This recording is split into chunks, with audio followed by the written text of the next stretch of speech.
आज की इस वीडियो में हम बात करने वाले हैं फिजिक्स क्लास 9th के चैप्टर नंबर 1 से 4 एसएलओज बेस्ड क्वेश्चन के बारे में। इससे पहले जो वीडियो मैंने अपलोड की थी उसमें इसी चैप्टर से हमने 5 एसएलओज बेस्ड क्वेश्चन डिस्कस किए थे। आज की वीडियो में पहला क्वेश्चन हमारे पास मायरिंग सिलेंडर के बारे में है, जो कि है हमारे पास what is meant by miring cylinder, how we can find volume of the key through miring cylinder। हमारे पास मायरिंग सिलेंडर क्या होती है एंड किसी की जो वॉल्यूम है उसको जब हम मायरिंग सिलेंडर से फाइंड करते हैं तो उसको हम कैसे फाइंड करेंगे। तो देखिए, मायरिंग सिलेंडर हमारे पास जो है ये एक ग्रेजुएटेड सिलेंडर्स होते हैं जो कि हमारे पास किसी पीस ऑफ जो कि standard piece of laboratory glassware या प्लास्टिक के होते हैं जिसको हम यूज करते हैं to find the volume of liquids. और शेप में ये हमारे पास टॉल नैरो होती है और इस पर जो मार्किंग होते हैं वो हमारे पास मिलीलीटर्स में होती है, जिससे हम किसी ऑब्जेक्ट की जो मेजरमेंट है उसको प्रिसाइजली कैलकुलेट कर सकते हैं। और इसी मायरिंग सिलेंडर की मदद से जब हम किसी इर्रेगुलर शेप्स वाले जो ऑब्जेक्ट है उसकी वॉल्यूम को फाइंड करते हैं तो उसके लिए हम यूज करते हैं water displacement method. Water displacement method के मुताबिक किसी भी इर्रेगुलर शेप्स की जब हम वॉल्यूम को फाइंड करते हैं तो उसी इर्रेगुलर शेप्स को हमने इसी वाटर में डालना है। तो इसी वाटर में जब हम इसको डालते हैं तो ये हमारे पास जो वाटर है ये अपने लेवल से कुछ ऊपर आएगा, जिसकी मदद से हम इसकी वॉल्यूम को फाइंड करेंगे। तो कैसे फाइंड करेंगे, इसके लिए हम कुछ स्टेप्स फॉलो करेंगे। तो स्टेप नंबर फर्स्ट हमारे पास वो कुछ इस तरह है कि सबसे पहले हम इसी ग्रेजुएटेड सिलेंडर में किसी खास लेवल तक जो है वाटर लेंगे और इसी लेवल को हम देंगे कि ये हमारे पास है रीडिंग नंबर 1। यहाँ पर जो वाटर हमने लिए वो है 30 मिलीलीटर तक। तो इसी वाटर की जो वॉल्यूम है सिलेंडर ए में, सो इसको हम देते हैं वॉल्यूम V1, यानी हमारे पास रीडिंग नंबर फर्स्ट है। अब हम उस की को इस वाटर में जो है डालते हैं जिसकी हमने वॉल्यूम को फाइंड करना है। तो इसी की को जब हम इसी सिलेंडर में डालते हैं तो इसकी जो वाटर की जो लेवल है वो कुछ ऊपर आएगा। तो जब अब ये ऊपर आएगा जिस लेवल तक, तो इसकी लेवल को हमने नोट करना है and we call that is the reading number 2 and that is volume V2। यहाँ पर जो रीडिंग आ रही है वो की के डालने से वो हमारे पास 38 मिलीलीटर आ गया। तो ये हमारे पास दूसरा स्टेप है। तीसरे स्टेप में हम जो है ना इसी वाली जो सेकंड रीडिंग है, यहाँ पर जो सेकंड रीडिंग है 38 मिलीलीटर से हम इससे जो पहला रीडिंग 30 मिलीलीटर है इसको सब्ट्रैक्ट करते हैं तो हमारे पास वॉल्यूम ऑफ की आएगी जो कि हमारे पास 38 millilitre and that is minus 30 millilitre and that gives us 8 millilitre. तो 8 मिलीलीटर हमारे पास वॉल्यूम ऑफ द की है। लेकिन देखिए, की जो है ये हमारे पास एक सॉलिड ऑब्जेक्ट है, जबकि मिलीलीटर हमारे पास वॉल्यूम की यूनिट है जब हम किसी फ्लूइड की वॉल्यूम को फाइंड करते हैं। लेकिन जो सॉलिड ऑब्जेक्ट है जैसे कि की है तो उसकी वॉल्यूम को फाइंड करने के लिए हम सेंटीमीटर क्यूब या मीटर क्यूब या जो है हमारे पास मिलीमीटर क्यूब ये वाला यूनिट यूज करेंगे। तो यहाँ पर हम कन्वर्ट करेंगे मिलीलीटर को सेंटीमीटर में। तो हमारे पास जो कन्वर्जिंग फैक्टर्स है वो हमारे पास कुछ ऐसे तरह है कि 1 मिलीलीटर हमारे पास बराबर होते हैं 1 सेंटीमीटर क्यूब की। तो यहाँ पर 8 मिलीलीटर से volume of the key, so 8 millilitre in term of centimetre cube that will gives us 8 centimetre cube. So volume of the key जो है हमारे पास वो आ गया 8 सेंटीमीटर क्यूब। सेकंड क्वेश्चन हमारे पास लीस्ट काउंट के बारे में है। कहते हैं what is least count, least count क्या है and how we can find the least count of any measuring instrument. Least count हमारे पास क्या होती है, किसी भी मेजरिंग इंस्ट्रूमेंट की लीस्ट काउंट को फाइंड करने के लिए हमारे पास कौन सा मेथड है।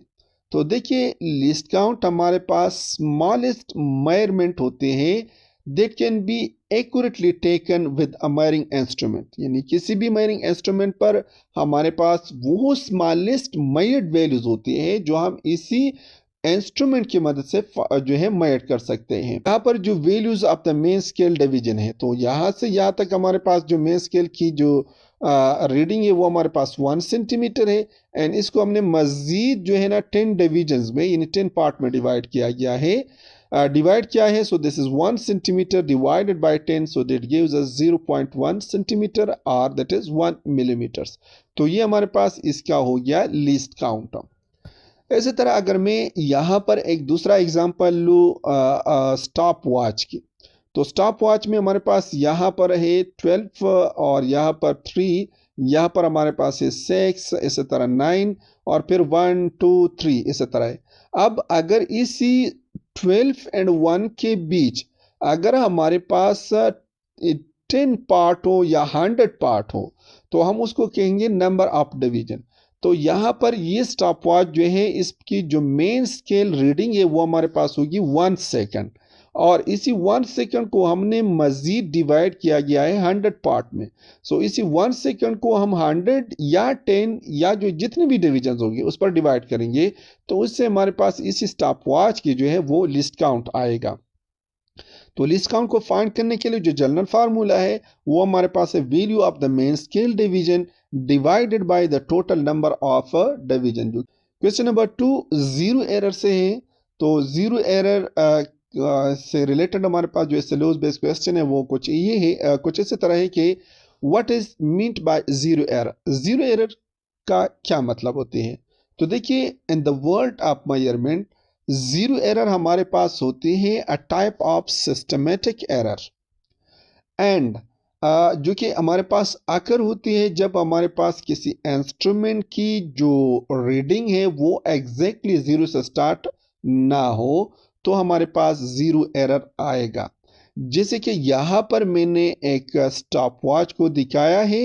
एक स्टॉप वॉच में हमारे पास जो फर्स्ट पिक्चर है फिगर में हमारे पास जो रीडिंग स्केल है जो नीडल है वो एग्जैक्टली जीरो पर आ रही है, तो लिहाजा इस यहाँ पर हमारे पास जीरो एरर नहीं है।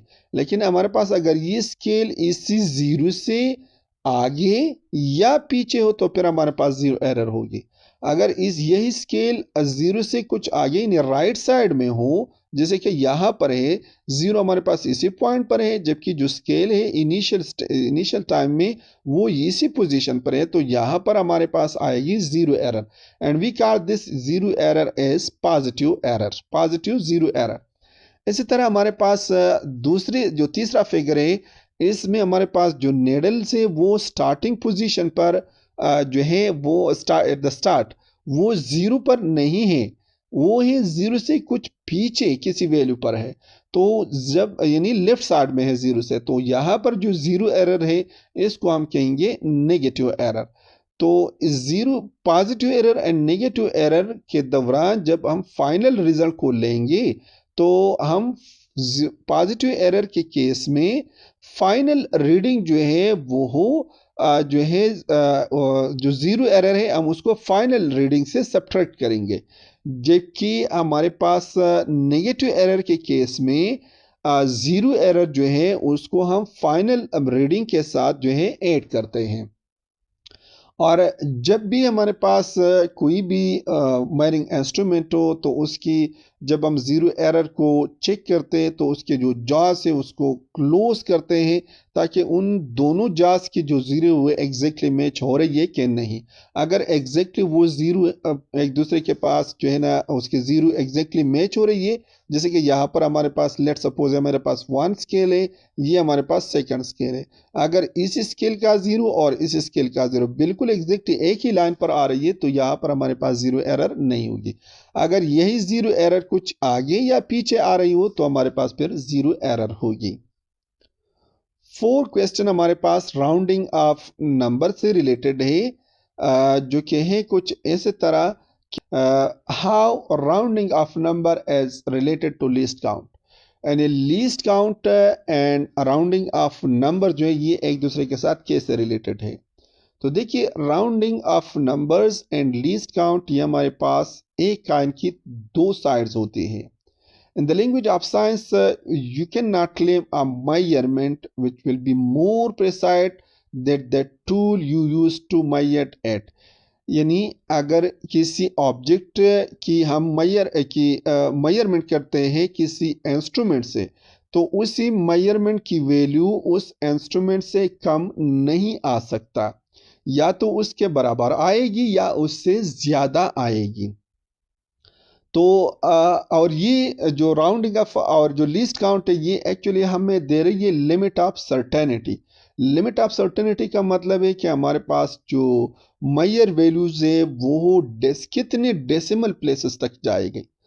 यहाँ पर एक एग्जांपल मैंने लिए है एक मीटर रूस की, जिसके लिए काउंट हमारे पास है 0.1 सेंटीमीटर.